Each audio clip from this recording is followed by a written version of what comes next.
All right, everyone, we're back. And today we're here to talk to you about discrimination and how people treat each other differently when they're disabled or not. Yeah. The first part of this is going to be about how we individually treated people who we saw out when we were not injured, like growing up, for instance, how we perceive them. So if they had a disability, if they're in a wheelchair, more or less, how we saw them or how we wanted to treat them, how we felt around them. And I'm here with Bird. What's up, everybody? It's Erica, aka Bird. Okay, so let's get into it. So growing up, I didn't really see a lot of people in wheelchairs. I would see people like with different injuries, like maybe, their arm was like this or Down syndrome and stuff like that. But later on, I did see people in wheelchairs, but I never really thought about it. I never felt sorry for them. I'm just like, oh, there's a person in a wheelchair. And I never thought about how do they go to the bathroom, how do they get in a car. They had an injury. I just thought there's a person in a wheelchair. And a really bad thing that I used to do, it's like when I would roll up to the bakery, there's this bakery where I live, and the parking lot was always packed. So there was, in the front, there was two handicap places. And I would always go in there and leave my car on and run in there and leave. And one time this lady, she was chasing me. She's like, why are you parking in the handicap place? And I said, shut up, you crippled. Leave me alone. You're not even in a wheelchair. What are you talking about? And then I looked to the side and her father was in a wheelchair. And I just like shut up and I like left. And to me it was funny, and I told my husband, I told, hey, can you believe this lady was following me? And can you believe she was recording me? And I never saw how bad that was. I never felt like it was a big deal until now I'm living it and people do the same thing to me, and I'm like, what was I thinking? And I feel like a lot of people, don't mean to be rude, I feel that people are just ignorant, that they don't know people that in wheelchairs, people that are having problems with their back really do need those spaces. It's not like, oh, just a VIP parking. So yeah, I just thought people were in wheelchairs. I never knew why. I never thought about it. It never came across my mind. And even as an adult, I saw people in wheelchairs and I was like, okay, he's in a wheelchair. He must have strong arms because they use their arms. But I never really put any attention in the like life to life thing that they had to do. I didn't even know quadriplegics, paraplegics existed. I just thought it was people in wheelchairs. It's a whole world. It's a whole community. And now I'm like, here, bitch, shut the fuck up and look what you did to that person. And look, now it's you. And I learned a lesson, and it's good to learn. But instead of learning in a bad way, I feel like it's better to learn from others like us how important it is to know about these people, because you never know. You never know. You might become a quad. You might become paraplegic, and never say never, because I really, like, life goes round and round, and you never really know. So don't be treating people like that. Yeah, it's so true. I remember growing up that I'd see people in wheelchairs kind of like maybe panhandling, or, they look like homeless. And you could see them like kicking with their feet to propel their wheelchair, like underneath them. And I'm thinking, well, they might not even need that. But, you come to find out after being injured yourself that there's like a whole spectrum of different disabilities that could land you in a wheelchair. There's like a whole different range of things that could be wrong with you. Like, maybe you have like a coordination type of injury problem, or maybe you're straight up paralyzed. And for me, seeing that, I guess I never wanted to like approach these people. If I saw them like specifically looking for help or like asking, sure, I'd love to help them. But I never had that opportunity really. I remember like wanting to give them a lot of room because I didn't think that they'd maybe ask me to move out of the way or whatever. I guess I assumed they'd be like quiet or like a little less social. But those are all like, kind of like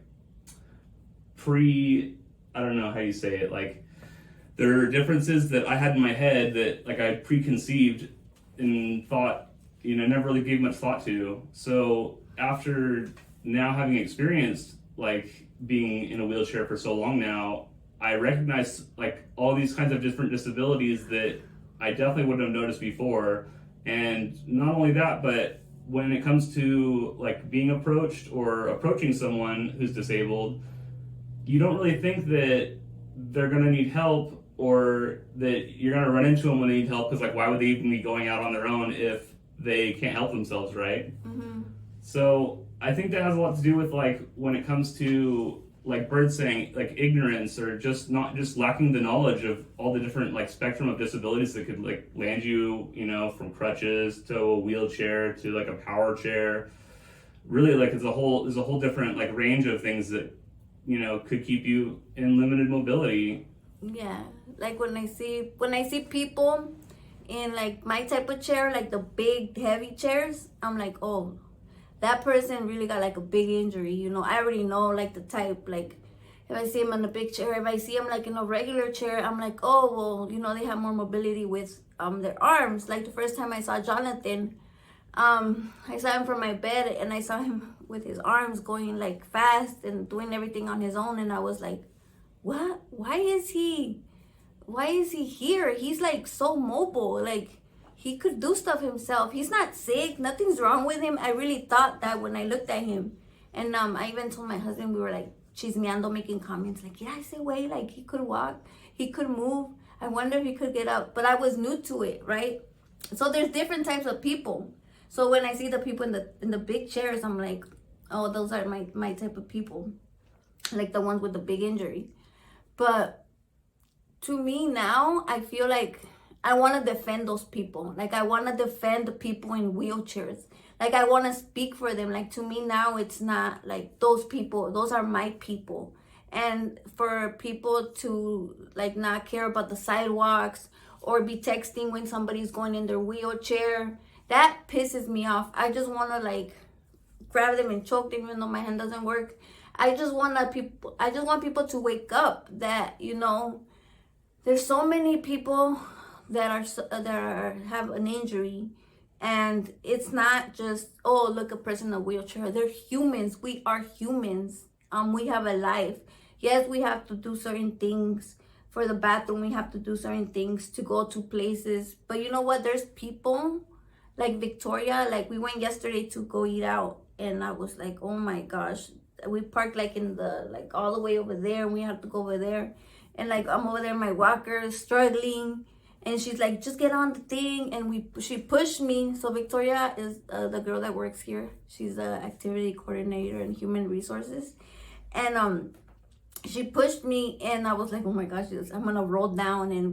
But you know, her doing that and struggling with me, even though I felt like a burden to her, she made it fun. And it's possible for us people to go out, you know. And yet people were like, I'm walking with my walker to go to the bathroom, and there was no ramp, and then there was a little kid right there just like, what the hell is this lady passing by? But I still went out, you know. And that's what it's about, for you guys to see that we are here, and we have certain things that we have to do, but we are allowed and we should go out no matter what people, even if people look at us, and even if people like make it awkward for them. We're here and we're not going anywhere. And I feel like if you're like this, then you should go out, and it doesn't matter. As long as you have somebody, I mean, don't go out and just get lost. Like go out and, you know, have somebody supervising you or checking on you. Or if you're like Jonathan, this guy could go out anywhere he wants. He just jumps in his wheelchair and leaves. He don't even need to ask permission, or he doesn't need any special whatever, you know. He just does his thing. Yeah, it's true. And I wanted to say like also that when I was walking, if you see someone who might like need help, and if they're sitting in a chair, you shouldn't be afraid to approach them at all, because like Bird's saying, they're just as human as you or I. You know, we're all just people in this world, and it's really easy to get caught up and maybe think that, you know, oh, maybe they don't talk right, or maybe there's something wrong with them mentally. It's really hard to say, because, you know, it's hard to judge a book by the cover. But at the same time, I think that it's important to just accept that you could be there one day too and you wouldn't even know it, and then suddenly like all these things that you may not have thought were a big deal about how you treat someone suddenly like hit you like really close to home, and it like kind of hurts your heart to think that, you know, suddenly like, oh my gosh, have I really treated people like that much differently or that much worse or that much better even? You know, you might come back and find yourself that you have like regrets about the way you thought about people. And I think it's important also because now we have like a lot of examples of how, you know, when we're walking, we saw life a whole different way and we saw people a different way who were injured. But now that we have spinal cord injury, you kind of start to notice how people treat you differently. And it's like night and day. Like when I was walking, people wouldn't stare at me. I would blend in really well. Like white guy, I was like overweight. I wasn't necessarily attractive at all like I am now. So it's hard to say like how I thought people would, you know, be perceiving me, maybe just as a normal kid or whatever. But now anywhere I go, it's like all eyes are on you. And like if you make a mistake or you trip up or whatever, like not only is it embarrassing for yourself, just like if anyone trips, you know, it's going to be embarrassing, but you have like the compounded, like if anyone sees you, they're suddenly like, oh my God, you're such a fragile individual. Like, are you okay? Let me go and check on this guy. Let's see if he's all right. Or some people are, you know, they don't know about injuries and maybe handicapped people make them uncomfortable, which is super common. So they'll straight up avoid you, even if you're, you know, in peril, in trouble. Yeah, they don't care. They'll literally stand there. Like when I went to the grocery store and I came back and I had my bag of stuff between my legs because I like to have it there. Sometimes I ask people to hang it in the back, but I had it between my legs and I dropped it like tomatoes and chiles and all kinds of things fell on the floor. And there was one girl and two guys. They were like crossing the street and they stood there and they just looked at me like, oh, that sucks. And then they just stood there. And I'm not gonna ask them. I mean, I had my seatbelt on and I could do one by one. And I was sad because one of them went to the street, but it's like kind of like, this is what I do. Like I'm all over the place. Like even when I was before my injury, I would drop things all the time, but I would pick it up and I was all over the place. So now I'm just a quad that's all over the place. It's not like my personality changed. So I always told my daughters about this and they would just listen to my stories. But I guess that day they came and they were passing by and they saw me and they saw the people ignoring me and they were so mad. They're like, Mommy, why did the people just stand there? So my daughters came running and helped me. They're like, do they not care? I'm like, they're probably uncomfortable. They probably do not know. They probably think I'm a stab him because not only am I like a quad in a wheelchair, I'm also Mexican. You know, they probably think like this chola over here. You sometimes a lot of people try to help others and then they get, you know, como se dice? There's no good deed goes unpunished. You know, so now it's like people are afraid to help others even more now because of COVID and everything that's going on. So I wasn't even mad. I was just like, okay, fine, whatever. Like, they didn't want to help me. But to the fact that my daughter saw it, I felt like it opened their eyes to see how it really is. And I don't get offended. I'm just like, at the beginning, yes, I would cry because I felt like people thought like I was different because I mean, like for 34 years I walked and I felt like I was always helpful to others, but only because you do good things doesn't mean good things are going to happen to you. Or it doesn't mean that, you know, all that karma stuff, whatever. If you're going to do something nice, just do it out of your heart. Don't expect something in return. But anyways, so when I go to the store, I feel because like I'm a female, I always get help from others. But sometimes, like Jonathan said, some people just avoid me because they're uncomfortable. But I do have a lot of stories where people just, you know, they go, like I asked this guy to please help me because my bag, he was the only guy there. So I asked him, can you please help me put my bag in the back of my chair? And I said, excuse me. And he's like, you're talking to me? Like, why would you talk to me? And I said, excuse me. And he's like, oh my God, this lady's talking to me. And I'm like, okay, can you help me? And he's like, where? Like, what? Like, what? Why are you taking my space, my time, my breath? And finally, he put the bag in the bag. But the funny part was that I said, thank you, right? And then he left and I left. So I was coming back, and we were both in the same sidewalk. So he was not only was he being rude to me, but he had to put up with me for like 10 minutes because we have to walk together. And I could have sped up and like left him, but I'm like, nah, I'm gonna let this guy suffer. Like, look what you did to me. Now I'm like next to you for this whole block, because, you know, make him think about it. And I know maybe his parents taught him better, or it's not who raised him, it's just how he is. But I hope, you know, this little talk that we have helps you guys to see that it's okay to, you know, help others. And if we're asking, it's not because we're being like, oh, do this for me.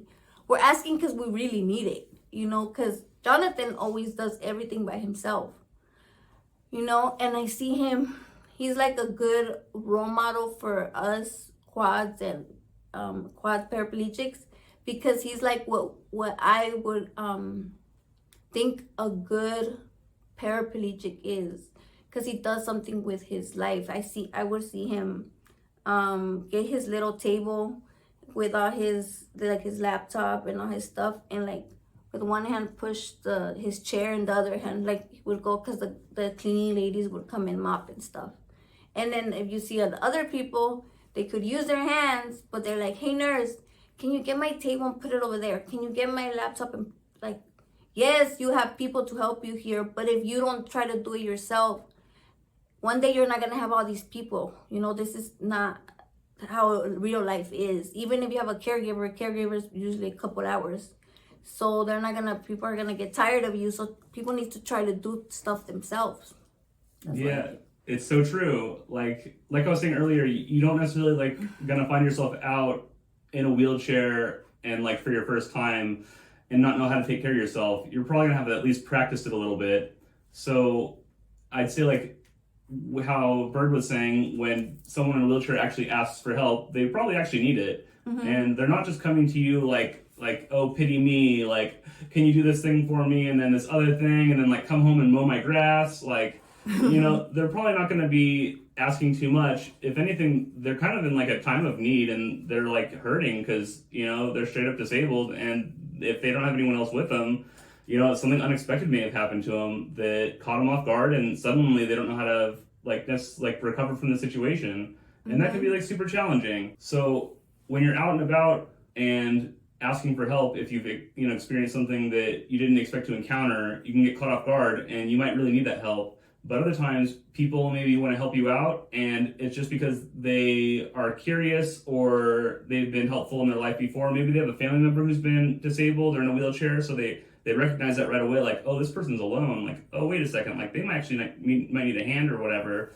And sometimes they'll be like holding a door open for you, which is really convenient. But other times, you know, they could be really far away and expecting you to like hurry up to them. Yeah. And it could be kind of awkward. Or if you're in the store, they'll think like, oh, hey, can I reach this for you? And sometimes it's really helpful, but other times you don't necessarily need it. And you're like, no, I'm just looking. Yeah. So it's really nice to have people want to help out. Just make sure that, you know, it's kind of, you don't want to be too overbearing about it, I guess is what I'm trying to say. Yeah. I've had a guy follow me. I still remember, because he had a ponytail. So I was in the store. I was just going in. I think he had like a person that maybe he knew somebody, like you said. And I was, right when I get in, he just came up to me. He's like, you needing help? Let me know. And I was like, oh, thank you so much. So then I kept going, and I was trying to like listen to the watermelons, not really trying to grab them, listen to the watermelons. And he's like, oh, you want me to pick that up for you? And I said, no, I'm just trying to listen to the watermelons. And then I kept going, and he kept following me. Yes, he was being very helpful, but no, I did not need that help. And I was like, I wish I would have had you instead of the other guy. But it's not that that we don't appreciate it. But damn, like, chill, like, we're just trying to shop around, and we're just trying to, you know, there's, you guys, it's common sense, I feel. You know, somebody's going like this, reaching, maybe, like, I'm, like, trying to, like, get it. Let that person do it, because they want to feel like they could do it. But, I mean, if they're struggling, they're like this and all that, then help them, of course. I mean, it's common sense to me, but, you know, everybody's different. But don't be afraid to go out, man. Life, that we only have one life, and you gotta go out. It doesn't matter if you're quad, if you only use your left hand, if you can't feel your this, if your legs and whatever, just go out. We have one life, and this life is meant to be lived. And if you're gonna let that thing that happened to you stop it, then I don't know, man. You need to think about something else, because life is beautiful. I mean, it sucks sometimes. Like today kind of sucks, but I'm okay. We're all okay. Yeah, I think like also like Bird saying, you know, if you see someone out there who might need help and they're seeming to struggle, maybe give them a second and like let them do it on their own. And you know, because that's one of the ways to learn, is to kind of test your limits and maybe make a mistake. You know, maybe reach for something and drop it, and it's like, oh shit. But at least you let them try. And you know, if they fail, it's embarrassing for anyone to fail. But at the same time, you're going to learn from that, or they're going to learn from that. And then you have an opportunity to jump in and help, since they would actually need it. Mm-hmm. And not only that, but I would say like also when it comes to helping someone who looks like they need it, also like Bird saying that you don't want to be too up and on them and following around and stuff. Like it can get kind of awkward super fast. Also, it's really obvious when anyone's like staring at you when you're in a wheelchair, because like they don't even realize that they're just like giving you like this blank, like, you know, mouth open, like, you know, it's almost like they're not trying to be rude, but sure enough, like, should you maybe take a picture, it'll last longer, is like the feeling that I get. Yeah, take a picture here. Take a picture. I mean, I don't mind. Just kidding. No, totally. No, yeah. I was gonna say too, like, I've had an experience where I was getting out of my car and I didn't put my brakes on my wheelchair. And so I get it out and put it next to my car, and I'm about to hop into it. And I'm like, oh, let me grab my wallet and my keys. They're in my cup holder. Let me grab that before I go out of my car. And then I turn back to my chair and it's just gone. And I'm just like, wait a second, where did it go?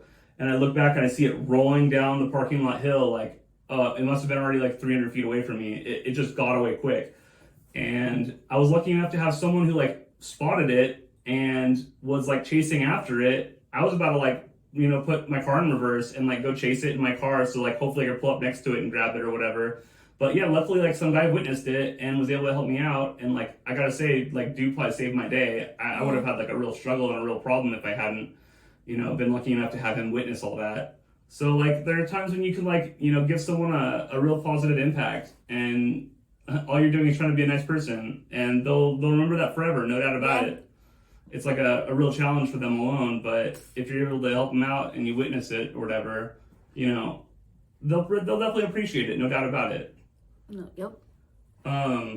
And I wanted one last thing to talk about was kind of like the differences in society after you're injured from like a male and a female perspective.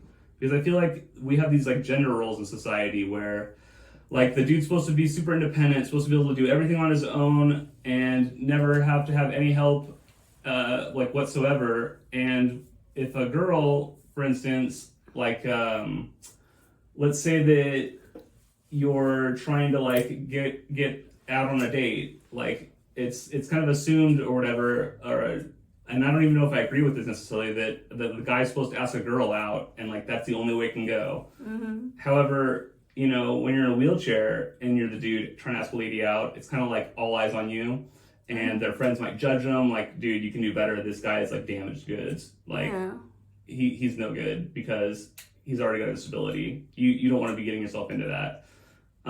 So like they kind of have like a negative stereotype about that kind of thing. Also, when you're disabled and a guy, since we have this like, you know, gender role deal that you're supposed to be able to so independent and do everything on your own, like suddenly you're not able to, it can be like a real hit to your ego, and asking someone out is like, I don't know, I don't want to say near impossible, but it sure is a lot more difficult than it used to be. And I'd say like mostly because it's like you're not the typical, what would be assumed to be like a conventionally attractive, you know, type of person. You know, I guess all guys have to be tall, right, in order to like meet the standard. Yeah. And that's not always going to be the case if you're, you know, sitting, for instance.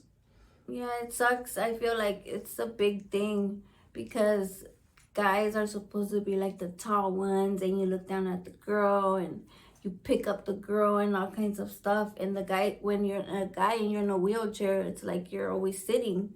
So it's like they look at the guy like, oh, well, that's not a complete guy. Like, why would you want to go out with him? And it sucks because for girls, it's like we're, like you said, damaged goods. Like, oh, she's pretty, but she's in a wheelchair. And I've had this happen to me where I was talking to a guy, a friend actually, and he was saying about how he likes this girl and he's talking to this other girl. And then we started talking about me for some reason. And then he's like, well, I don't know, because I don't know if I could be with a girl in a wheelchair. I don't know if I could be with a quad.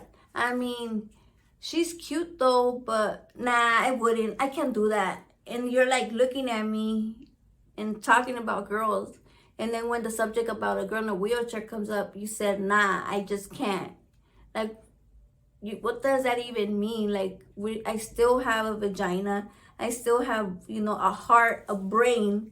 What do you mean, nah? Like, nah, it's the other way around. I wouldn't mess with you because of your mentality. That's what it is. It's not, for females, I feel like it's hard because, girls are supposed to be sexy, beautiful, or whatever. But then you're in a wheelchair and they look at you like this crippled girl now. And it's not fair because we are way more than that. We are survivors. We are, we keep going no matter what. And I feel like because of that, we're stronger. And we're not just a girl in a wheelchair and she's cute. But I feel like also it's a good thing being a girl, because when I go out, let's say I need something from somebody, like, oh, the other day I needed I was coming back. This was a month ago when I barely got into my wheelchair. I was like going through the sidewalks, but the sidewalks are really, really bad. Like the trees, and so the roots grow and then they mess up the sidewalks because they grow underneath the cement. So the sidewalks are like sticking out like this. So I'm like, I think I could make it. So I went like this with the wheelchair and I got stuck, like really stuck. Like I was going forward, I was going backward. I was like, oh my gosh, I'm just gonna stay here and die. So then the nurse was calling me, she FaceTimed me, and she's like, hi Erica, are you okay? I'm like, yeah, I'm on my way back. See you soon. But I was stuck. I was just lying to her, because that's what I do. I don't lie, but like I just say everything's okay. So I'm like sitting there, and then I go like this, like I start waving my hand, and this plumber stops right in the middle of the street and runs, and he's like, what's going on? And I'm like, well, my wheelchair got stuck. And then he's like, let me lift it for you. And I'm like, no, this thing is like 400 pounds. So he tried and he couldn't. And like I told you, this thing is super heavy. And then he's like trying to different ways, putting rocks, and he's like, no. So he got all his strength and he picked up the chair up. He picked the chair up and he let me free. And I think because I'm a girl and I'm in a wheelchair, like, I feel like if it was a guy, it would have been a little different story. But it was like, I was there for like a minute stuck, and this guy came and got me out. And it's because I feel like a big part of it is because I'm a girl. And I feel like it's a good thing, but then it sucks for the guys because they don't treat guys in a wheelchair the same as they treat girls. It's sad, but it's true.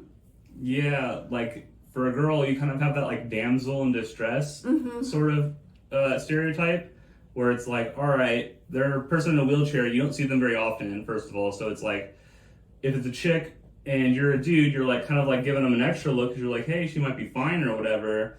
And oh, maybe she needs help. And like, if I'm not seeing anyone, maybe I can like pick that up or whatever.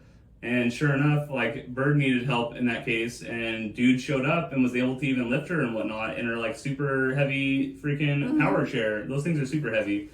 And so like, that's one thing where if I was in that situation and I had gotten stuck, like homeboy's not even gonna want to try to lift me up because I'm already a big guy. So like suddenly it's like, all right, am I gonna like even want to try and help that guy? He could probably figure it out. He's a guy. He can take care of himself.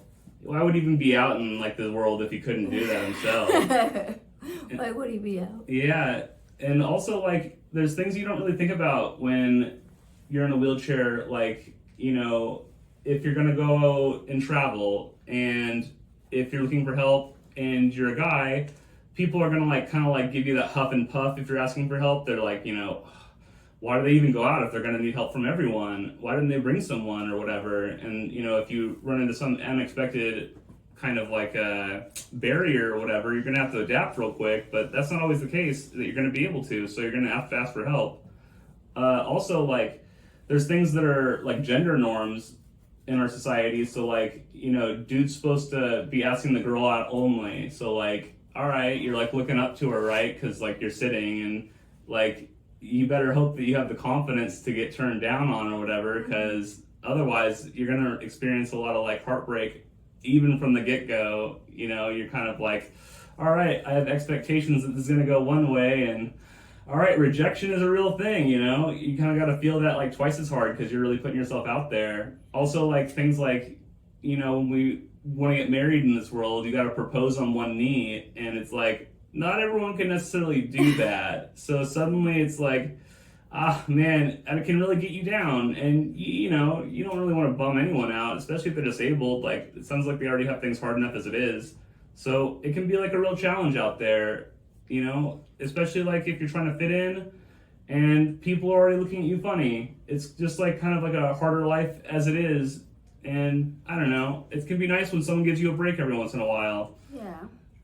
When somebody gives you the understanding, the attention, you know, a simple just treating people in a wheelchair like regular. Don't if you don't make it a thing, if you just treat them like a person, like, oh, what's up, man? Like, you make them feel so good. You don't even know what a big difference that makes. Like, I see the friendship between Jonathan and Hector. He's one of the guys that works here. And it's just like, yeah, man, I'm good with Jonathan. And it's like, they're like friends. You don't even see a wheelchair in between. I don't see it. And they're like, yeah, I'm just going to go chill with Jonathan. I'm like, oh, you're trading me for Jonathan today? I tell him, I'm not good enough for you. And then he goes with him because he likes talking to him, because Jonathan is a cool person to hang out with.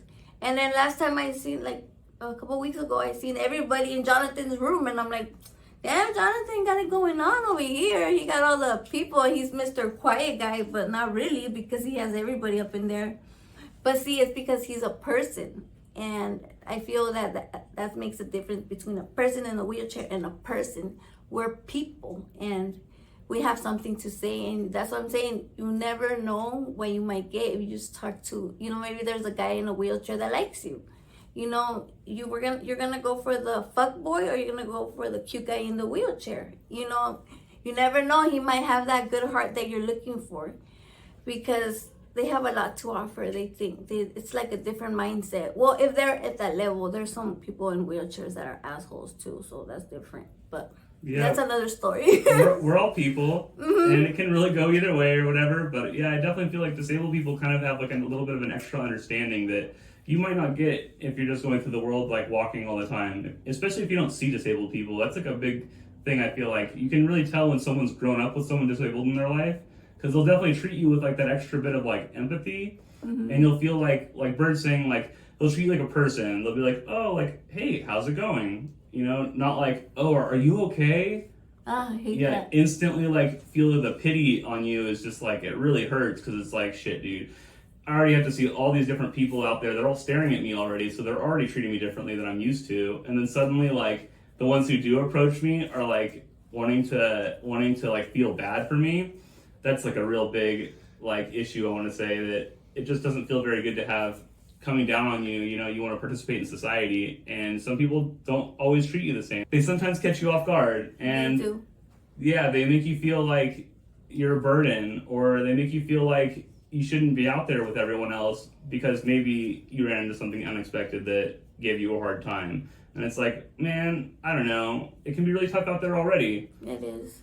We actually want to know what you guys think. So please leave us a comment and like and subscribe, of course, if you want to see more of this. But definitely tell us what you want to hear about, because we both have a ton of experiences, and we'd love to share them with you guys. We have a whole list of things, but the specifics down to certain questions and certain, you know, the specifics about what people want to hear, we definitely, I don't know, would love to hear what you guys think. So drop us a comment down there. Down there, Jonathan has so much knowledge. You know what I'm saying? He's been with on this, or like this, right? He's been like this for a long time, and I'm kind of like a year in, But I feel like together we have the female and male perspective. So whatever you guys want to listen to or ask us and leave a comment, subscribe, follow, do everything chicken wing, and that's it. Yeah. Also, in the description is going to be a link to Bird's channel. She's got it going on over there. A ton of videos. You'd probably enjoy a lot of them. Trust me. So definitely check them out. She's going to be down there in the description. And we'll see you guys next time. Yeah, thank you for watching. Peace. Peace out.